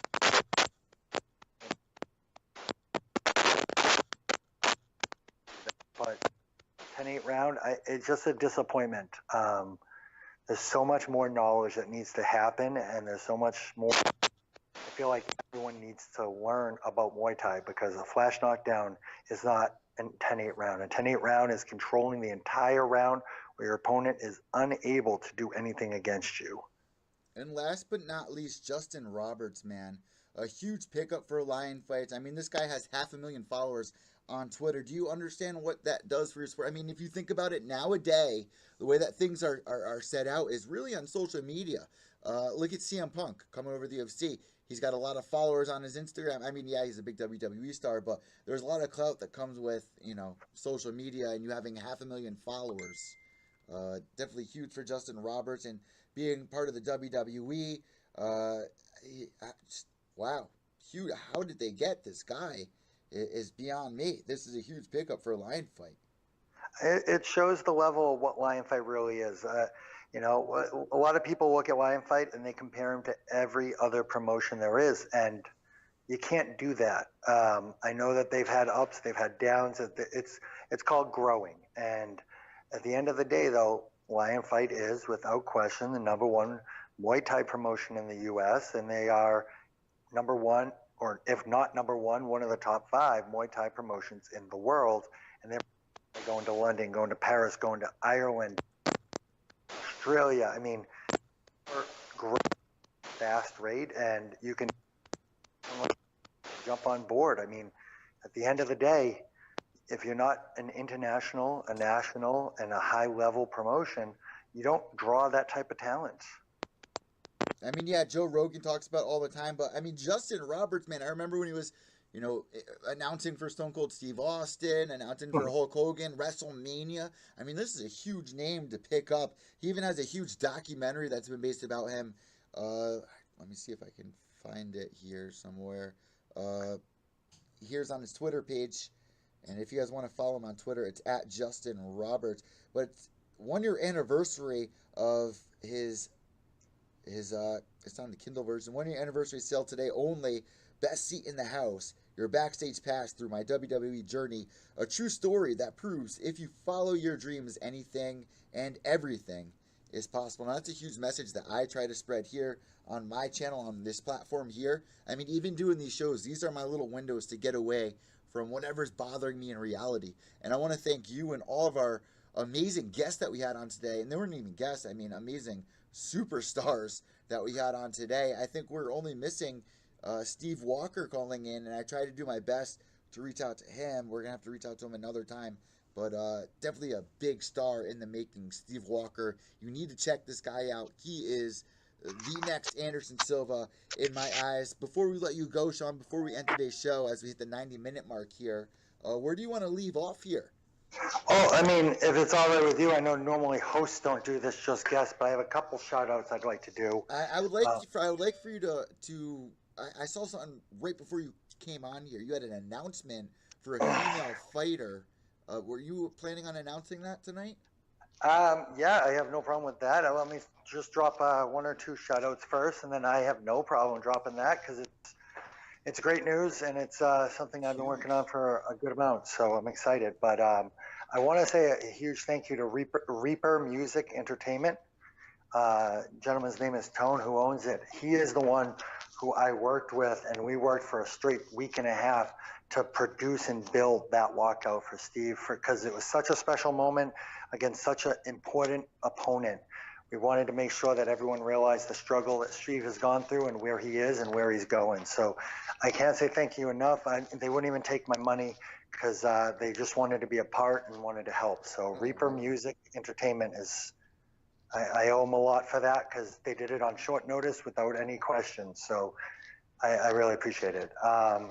In addition to that, I just want to say thank you to all the media members, especially the ones that were at Lion Fight, because that's obviously what today's show is about, but yourself with mymmanews.com and Pure Evil, and even though it has nothing to do with Lion Fight, gloves off, because I'm a huge James Sweeney mark. James McSweeney, yes, we are doing that show in about 3 hours from now, so episode 4 should be coming out pretty shortly.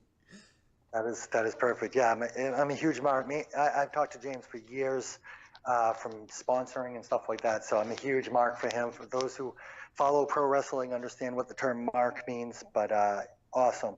I want to shout out Kelly Macdonald. She made her first ever Lion Fight official performance, I guess. She was the photographer. She got the call because Igdalia wasn't able to do it, and Iggy was there though to yes. just relax and be a fan. Oh yeah, no, I saw I saw her. She was there looking stunning in the first row, and she was with what I assumed was her twin sister, but I guess it was her niece. Hey. Yeah. Wow. I thought the same thing. I thought that was her twin. I was like, "Who is that, Iggy?" In my head. You know what I mean, she'll see this. She'll laugh. She told me that, and she's like, "Oh, this is my niece," and I was like, "Oh, no way! You coming to the after party with us?" And she's like, "No, she's 18." And I was like, "Whoa." Yeah, I was like, I thought you guys were twins, and I assumed you guys were around like 25. Like, I don't know. I'm off. But Iggy was there, and it was great that she got to enjoy the card. And, I miss her, and I look forward to her coming back. But I definitely want to say how Kelly did a great job. I mean, I've been watching the photos, and, she puts a lot of passion to her work. So I was happy that someone like that was at the forefront. And then you also look at other photographers. You had Walt there, Walt Zink, and photography, great guy. Oh my God, his photography is incredible. And I know Ben, was it Will Paul? Will was there as well, CES photographer. Christopher Fitzgerald was there. He is an incredible photographer as well. I actually I use one of his photos of Chip right now as the cover page for our page. So it's incredible, all the talent there. Then you have people like Nick Portella from nickportellamma.com, and you have Steve Domenico, who everyone loves to hate this guy, but he's like the Howard Stern of combat sports. I'm saying, I love Steve personally, and he knows that about me, because Steve's the guy who will tell you how it is. But sometimes that's a little too much, and people don't love real that much. No, yeah, I know a lot of people that have blocked him before in the past. Me and him have laughed about it, but there's a certain place for every kind of promotion inside combat sports. I mean, there's a fan for everything, right? Well, and at the end of the day, he may not be the type of person you want to listen to sometimes, but I know I do, because I know whatever he's reporting, he's giving 110%. He's always reaching out to fighters. He's not picking. True passion. Yeah. He's not one of these media outlets who just, hey, I'm only going to talk about these people, and I'm not going to talk about their opponents because I'm friends with this coach, or I train at this gym. Like, at the end of the day, Steve is neutral, and he works for Regional Fight Sports, which is Tom Evans's nonprofit. They're a 501c3, and they're always giving back to the children, giving college scholarships every year. So it's great to see these type of media members out there and, doing what they do. And I for one, especially as a sports agent, a manager of all of these type of fighters and more, I can't say how much I appreciate it, because if it wasn't for the media, as much as everyone wants to bash media sometimes, if it wasn't for them, the fighters, the athletes, whether it's NFL or Lion Fight, they wouldn't be anything, because it's the media who is putting them out there, getting them their fans, putting a platform and a story to the name. So I appreciate it. I'm not trying to, kiss ass or anything to you. I mean, you're 100% right, and it's something that I really cherish, because when I do my show and every time I record or reach out to these fighters or you guys as managers, it's to help the sport in general, to help these fighters promote themselves and to make people aware, because it's in those moments when you're watching them perform where you feel alive, where you're at the edge of your seat. And I just want more people to experience those moments. And these guys have so much to offer. You know, it's magical, man. It really is magical life. And it's so real. I'd rather do that than go to the movies or anything else. Giving my time towards. I mean, what other shows had six huge names on tonight? Just us here at Pure Evil MMA, you know? Exactly. So, and like I said, I love it. And I appreciated it personally and professionally, because if it wasn't for media and it wasn't for fans, I wouldn't have a job. The fighters wouldn't have a job. I mean, everyone puts it on the line for each other, and that's what it has to be if we want everything to always continue to grow, because there's always room for improvement. So just wanted to give a quick shout out to the media and the thank Scots. everybody. The Scots, too. Yes, Lion Fight. Scott Zier, you know, for putting this thing together, and the amazing, the Grand Prix that they put on. I mean, I know their heads were spinning throughout the week. I mean, I got some funny messages, not funny messages, but I got some pretty interesting messages about some fighters that fell off of cards, and I just know what could be going through a promoter's mind when something like that happens and you can't save it, and then you have another card to worry about the week after, just a couple of days away, and hoping that the fighters are going to make weight or get on their flight. It's a frustrating job. So to see this thing finally go through and complete itself and be a success, huge shout out to the Scots. Yeah, I mean, I don't personally know how. I mean, I got a taste of it for this show because I helped out as much as I possibly could, and I don't know how they don't have drinking problems, because I tell you that I was stressed out, and I'm not even putting on the show. But you know, something that not even fans or media knew was there was a gentleman that drove down from Vermont. Last story before I give you my announcement, but there was a gentleman who drove down. The more stories, the more realistic things that you can get, the better when you play it back. Yeah, I mean, so this gentleman drove down from Vermont. So Lion Fight needed someone to help with. It's called fighter wrangling. It's what like the Burt Watsons and stuff did. It's they tell when a fighter is going out. They hold the door. They make sure it's the right moment for the music. Like for Steve's, it was a little bit more challenging, and you know they deal with all of that. They line up the gloves, and they needed somebody mostly because. People that had done it in the past either couldn't do it or they were cornering and things like that. And Scott asked me if I knew anyone, and I had the perfect name, but I was like, shit, this dude is 3 hours away. I don't know if he's going to want to drive.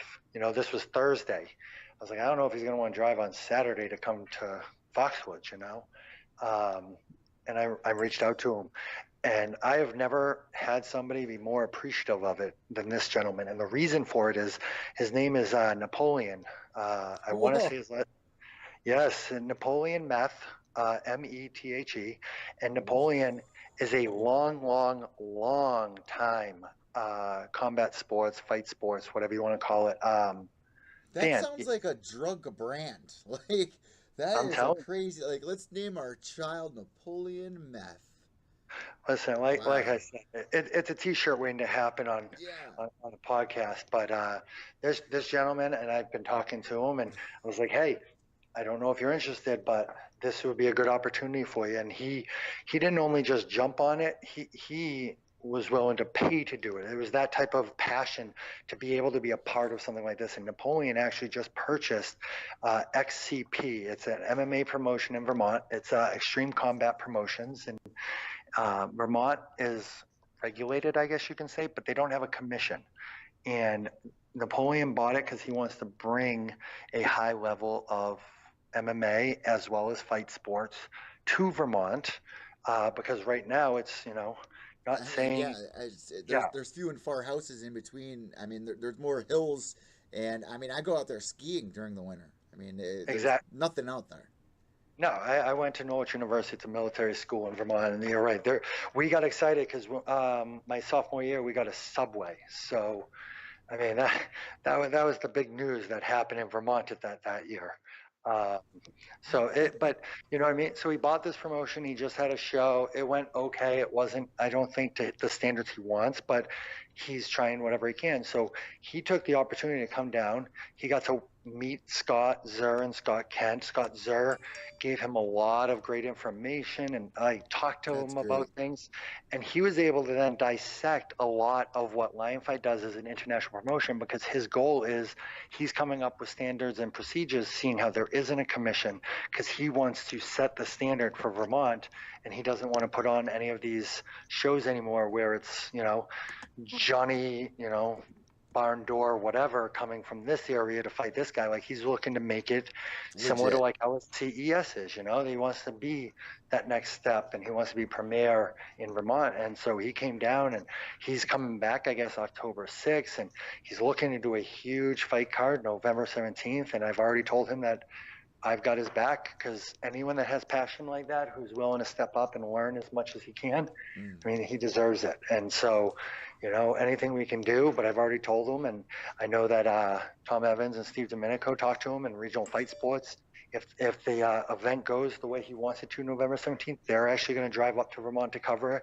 Hopefully Nick Portella is going to be able to come up. You'll be able to go up, you know what I mean? And like really just help expand, because the bigger it gets in such an oversaturated market, the more opportunities there are for everybody. So I definitely want to shout him out, because that's exactly what you and I have in common, and it's nice to see other people. It's just a passion. He wants to, in the words of Prime Athletics Corporation, saying we have a trademark on it, but he wanted to set the standard. And the only way to do that is to take great examples from great promotions, and that's what he did with Lion Fight. And they still are, I guess, in contact. Scott Zer was just talking to him because he had a question, and Scott was the first to be like, any questions you have or anything we can do to help guide you a little bit, let us know. And he had one literally, I think, late last night, and he sent out a Facebook message to Scott Zer, and I was on it, and Scott got back to him in about 10 minutes with, this is how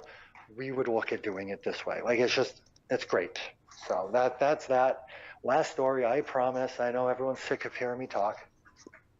Not me. That's why I asked you to come on. The more help, the better. I hate when I have people on. I love having everybody on, but I hate when I have people on where it's like I struggle to bring up conversation. So this is awesome. I'm enjoying every second of it. Oh, I'm happy to hear that. So, my first of 8 huge announcements. All 8 will be thrown out within the next 14 days. We just have to wait for certain things to be signed, but That's awesome. I'm very excited. So I'll give the first thing is first. CES this Friday. I'll be there. Access TV. I hopefully will be there. There's no promises. My wife is in Florida right now working for the USA Ambassador pageant. This is their national pageant. So I got to pick her up tonight, and with babysitting, and we have a small child. So I'm doing everything I can to be there, but I will say that on that card is Fabio Sherrant, and anyone who got to see Fabio in his last fight, which was on Access TV, they realized that his submission game is sick. However, this fight is going to be a little different. Wait until you see his hands fly. He's been working as hard as I think any fighter on the East Coast can work, and he's ready to show that, hey, if the submission's there, I'm snatching the neck, and if it's not, then I'm breaking the face, because he is just a beast, and he only has good things to go, and he's training with Chip, twice a week, 3 times a week. So you know who he reminds me of? He reminds me of like a Rumble Johnson in a way. His style, and he even better on the ground than Rumble is, obviously. Or maybe even like an OSP. You know what? He reminds me of OSP, actually. Fabio Sherrant, guys, if you haven't seen him, I mean, he's going to be able to put on at CES next week once again, and hopefully get another finish. I mean, this guy's on a roll. At no point do I see a finish not occurring. So the only surprise I would have, and once again, I'm biased, and we all acknowledge I'm biased when I manage him, but the only thing I think we have to wonder is if it's the first round or the second round. That's about the only question I have in my mind leading into this fight. And, to make a perfect event, like you were saying, like, you need all the talent, but when it comes down to the main and co-main event, you definitely need finishes there. Last time, I think Fabio got onto the main card. Are they going to boost him up onto the main card this time as well? or is he going to be on the prelims? Where's Fabio fall here? Because I'm interested to tune in, or I'll be there. Other than the featured fights, which everyone knows, with Bruce Boyington fighting what's his name, Nate Andrews for the title, and Sean Soriano is fighting Bruce Boyington for the 145 title, and Nate's fighting and defending his 155 strap. I mean, other than the featured fights, they haven't fully announced which are television fights and which aren't. So we're just going to have to wait and see, but hopefully I get word soon. And like I said, I mean, after his last performance, I would be shocked if, Jimmy Birchfield Jr. and Pat Sullivan, who are masterminds, don't decide to put him on there, because clearly, no matter what happens, he's entertaining. So that's what you need on those type of cards. And I believe you guys can tune into the CES prelims on the Facebook page. You know if they're going to be doing that again as well? Really quickly?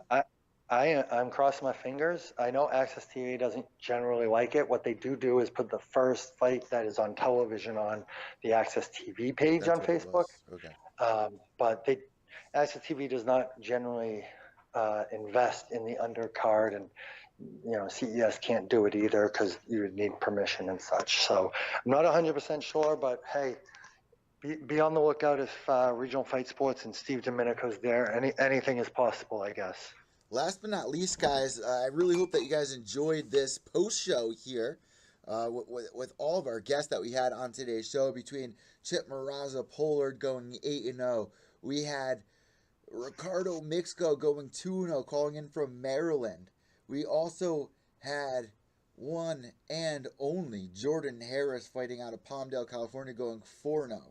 We had on the amazing Julio Pena. I mean, we need to get him on again in the future. I am so pleased and honored to have all of you guys on today's show, including Tom Evans as well, who came out of retirement. What an amazing story. What an amazing event.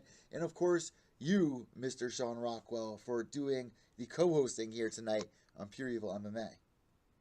It was a pure honor, pun intended there. No, I was very excited. And last but not least, you asked for it, I'm going to tell you it.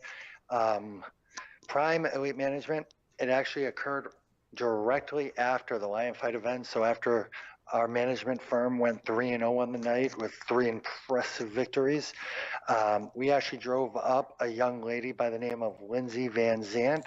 She is out of upstate New York. She came with one of her teammates. She got to enjoy the card. She got to meet a lot of people. She met Steve. She met Tom. She actually met John Doomsday Howard, who's fighting in 2 weeks, by the way, on PFL, on his way to $1 million.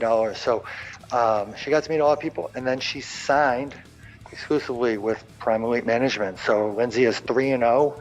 Her last fight, she we'll just say beat. I don't want to be rude to any fighter, but she beat the bag out of a fighter, and she did that after suffering a completely shattered hand within the first 2 minutes of the first round, and she won the first 2 rounds and then coasted on the third. So this girl is everything. Like this girl has the works.